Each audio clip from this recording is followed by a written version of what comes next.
प्रिय विद्यार्थियों, सुप्रभात। हिंदी की कक्षा में आपका स्वागत है। आज हम अपनी इस वीडियो में कक्षा 12वीं के आरोह भाग 2 में संकलित काले मेघा पानी दे पाठ का सार पढ़ेंगे। बच्चों, काले मेघा पानी दे पाठ धर्मवीर भारती जी के द्वारा लिखा गया है। तो सबसे पहले हम उन्हीं के बारे में जानते हैं कि धर्मवीर भारती जी आधुनिक हिंदी साहित्य के प्रमुख साहित्यकार माने जाते हैं। उनका जन्म 1926 में उत्तर प्रदेश के इलाहाबाद जनपद में हुआ और इनके पिताजी का नाम श्री चरणजीव लाल वर्मा और माता का नाम श्रीमती चंदा देवी था। भारती जी ने इलाहाबाद विश्वविद्यालय से एमए हिंदी की परीक्षा पास की थी और उसके बाद पीएचडी की उपाधि भी प्राप्त की थी। 1960 ईस्वी में ये धर्म युग पत्रिका के संपादक बने और मुंबई में रहने लगे। सन 1988 में धर्म युग के संपादक पद से सेवानिवृत्त होकर फिर मुंबई में ही बस गई। फिर इन्हें पद्मश्री उपाधि से अलंकृत किया गया और व्यास सम्मान के साथ साथ इन्होंने अनेक राष्ट्रीय सम्मान भी प्राप्त किए और इनकी कई रचनाएं जो हैं वो सुप्रसिद्ध हैं। साहित्यकारों में इनका विशिष्ट स्थान है। इनके जो काव्य संग्रह हैं, उपन्यास है, कहानी संग्रह हैं, गीति नाट्य हैं, उल्लेखनीय हैं। इन्होंने साहित्यिक विशेषता जो है वो पूरे विश्व में चर्चित है। धर्मवीर भारती जी ने पाठक के बीच में उनके जो उत्तरदायित्व हैं, जो उनसे संबंधित निम्न वर्ग की जो निराशा है, आर्थिक संघर्ष है, नैतिक जो अनाचार है, विचलन है, उन सब को आधार मानकर ये उपन्यास लिखे हैं। तो उनका बेटा गुनाहों का देवता सबसे अधिक लोकप्रिय उपन्यास है और उनका दूसरा लोकप्रिय उपन्यास सूरज का सातवां घोड़ा है, जिस पर हिंदी में फिल्म भी बन चुकी है। तो ये संस्मरण काले मेघा पानी दे, इसमें धर्मवीर भारती जी ने लोक प्रचलित विश्वास और विज्ञान के द्वंद्व का एक सुंदर चित्रण किया है कि किस तरह से सूखे की समस्या को दूर करने के लिए गांव के बच्चों की इंद्र सेना द्वार द्वार पानी मांगते फिरती है। और लेखक का जो तर्क है वो कहता है कि उनका किशोर जो मन है वो भीषण सूखे में भी, इस अभावग्रस्त जिंदगी में भी पानी की जो है वो निर्दयता से बर्बादी कर रहा है। तो भारती जी ने अंग्रेजी, उर्दू, फारसी आदि भाषाओं के अतिरिक्त साधारण बोलचाल के शब्दों का भी इसमें प्रयोग किया है। तो बेटा हम काले मेघा पानी दे पाठ का सार पढ़ेंगे।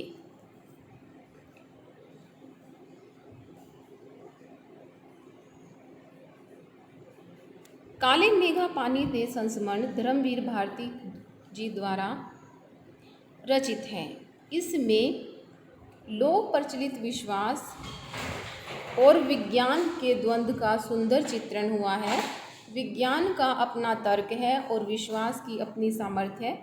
इसमें कौन कितना सार्थक है, यह प्रश्न पढ़े लिखे समाज को उत्तेजित करता है और इसी दुविधा को लेकर लेखक ने पानी के संदर्भ में एक प्रसंग रचा है, जिसके बारे में हम पढ़ रहे हैं।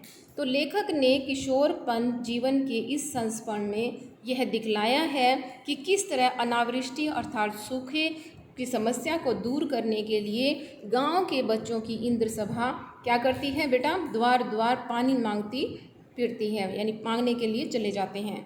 तो जहाँ एक तरफ पानी की कमी है और लोग क्या करते हैं, उनसे बच्चे देखो कैसे स्नान कर रहे हैं और पानी को बर्बाद कर रहे हैं। तो लेखक का तर्कशील जो किशोर मन है वो भीषण सूखे में उस पानी को निर्मम बर्बादी के रूप में देखता है, तो उसका मन आहत हो जाता है।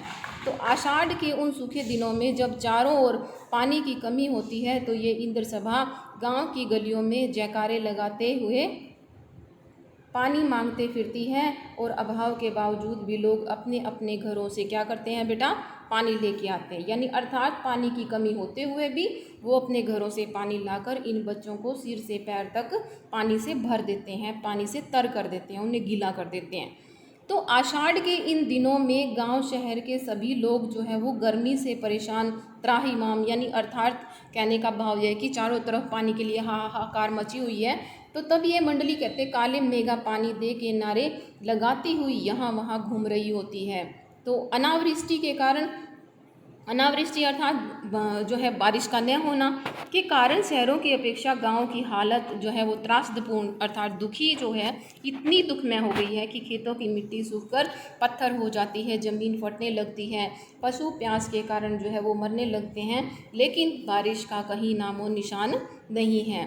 तो बादल कहीं नज़र नहीं आते, कहीं भी बारिश नहीं है, और लोग क्या कर रहे हैं, इतने यज्ञ हवन कर लिए उन्होंने, विधि विधान पूजा अर्चना कर ली, लेकिन पूजा पाठ करके भी लोग हार जाते हैं। तो यह इंद्रसेना निकलती है किसके लिए, क्या कर रहे हैं, इंद्रसेना निकलती है पानी के लिए। लोग अंधविश्वास के कारण पानी की कमी होते हुए भी क्या कर रहे हैं, पानी को बर्बाद कर रहे हैं। और इस तरह के अंधविश्वासों से देश की बहुत अधिक क्षति होती है, बहुत अधिक हानि होती है।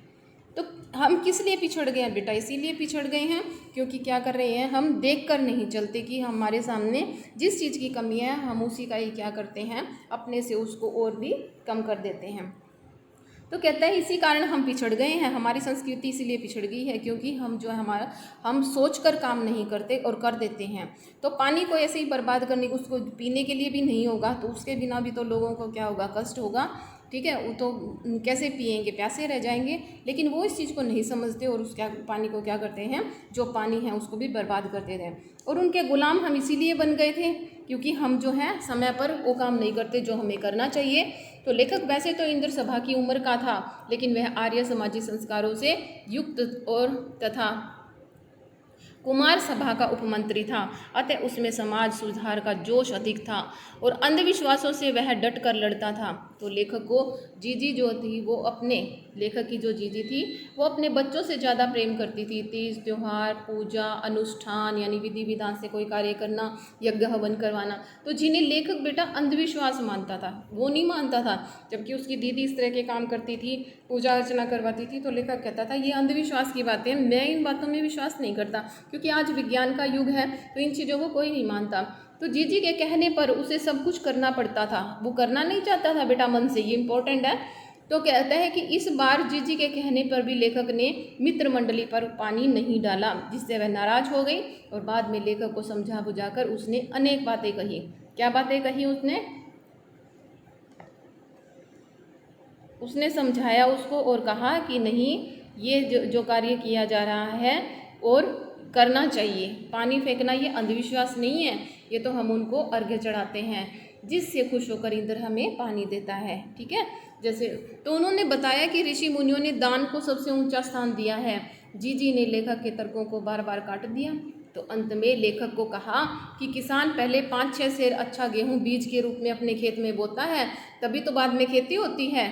तो उसके पश्चात वह 30-40 मन अनाज उगाता है। तो कहने का अर्थ क्या है, पहले उसने भी तो गेहूं जो है उसमें बोया है, तो हम भी ऐसे पानी देंगे तो इंद्र देवता पानी की बारिश करेंगे। तो वैसे ही कहते हैं कि यदि हम बीज रूप में थोड़ा थोड़ा पानी नहीं देंगे तो बादल फसल के रूप में फिर हमें पानी कैसे देंगे। ये किसका कहना था, लेखक की जीजी का। ये किसका कहना था बेटा, लेखक की जीजी का। तो संस्मरण के अंत में जो है वो लेखक की राष्ट्रीय चेतना का भाव जो है वो मुखरित होता है। कैसे मुखरित होता है बेटा, वो स्पष्ट करते हैं कि जो हम 50 सालों के बावजूद भी पूर्ण रूप से आज़ाद नहीं हुए हैं, क्योंकि आज भी हम उन्हीं की, किसकी, अंग्रेज़ों की भाषा, उनकी संस्कृति, उनके रहन सहन, उनके तौर तरीके, उन्हीं को ही अपना रहे हैं। तो हम क्या हुआ है, बाहर से तो हम आज़ाद हो गए लेकिन मन से अभी भी आज़ाद नहीं हुए हैं और हमने अपने संस्कारों को ही नहीं समझा है। तो हम भारतवासी मांग तो बहुत करते हैं, लेकिन मांगे तो हमारी बहुत ज़्यादा है, लेकिन हमारे अंदर क्या है, त्याग की भावना नहीं है। और हर कोई जो है किसकी बात करता है, भ्रष्टाचार की बात करता है। तो लेकिन कभी नहीं देखता कि क्या हम स्वयं उसका अंग नहीं बने रहे, कि देश की अरबों खरबों की योजनाएं न जाने कहाँ गुम हो जाती हैं। तो लेखक कहता है कि काले मेघा समूह बनकर बरसते हैं, लेकिन गगरी जो है वो फूटी रह जाती है, प्यासे रह जाते हैं, न जाने यह स्थिति कब बदलेगी। लेखक ने देश की भ्रष्टाचार की समस्याओं के प्रति इसमें क्या व्यक्त किया बेटा, व्यंग्य व्यक्त किया है। क्या व्यक्त किया है, समस्याओं के प्रति व्यंग्य व्यक्त किया है कि हमें ऐसा नहीं करना चाहिए। लेकिन हम क्या करते हैं तो ये जो है गलत है। हम तो हमने इस पाठ में पढ़ा बेटा कि जो काले मेघा पानी दे हैं, तो लोगों के अंदर किसकी भावना थी? एक अंधविश्वास की भावना थी, जिसके कारण जो है वो क्या करते हैं, पढ़े लिखे समाज को भी उसकी भी सार्थकता पर एक प्रश्न चिन्ह लग जाता है कि लेखक ने पानी के संदर्भ में ये काय संस्मरण में दिखाया है कि बच्चे क्या करते हैं, एक इंद्रसेना की तरह बनाकर द्वार द्वार पानी मांगने के लिए चले जाते हैं, उस सूखे की समस्या को दूर करने के लिए। तो कहता है कि इसमें अंत में जो है लेखक की राष्ट्रीय चेतना का भाव मुखरित होता है, क्योंकि वो कहता है कि देखो, हम अंग्रेजों की भाषा, संस्कृति और रहन सहन से आज़ाद नहीं हुए, हमने अपने संस्कारों को नहीं समझा, हम मांग तो बहुत करते हैं लेकिन हमारे अंदर त्याग की भावना अब नहीं है। तो ये न जाने पता नहीं कब संस्कृति बदलेगी। तो देश की भ्रष्टाचार जो समस्याएं हैं उनके प्रति ये क्या है, एक गहरा कटाक्ष है। तो क्या है, हम स्वतंत्र हुए? नहीं हुए। तो काले मेघा पानी दे पाठ में इसी को बताया गया है कि भ्रष्टाचार की समस्याओं के प्रति यह एक कटाक्ष है, एक व्यंग्य है। तो बेटा आपको ये वीडियो कैसी लगी? यदि वीडियो अच्छी लगी है तो इसे लाइक और सब्सक्राइब कीजिएगा। धन्यवाद।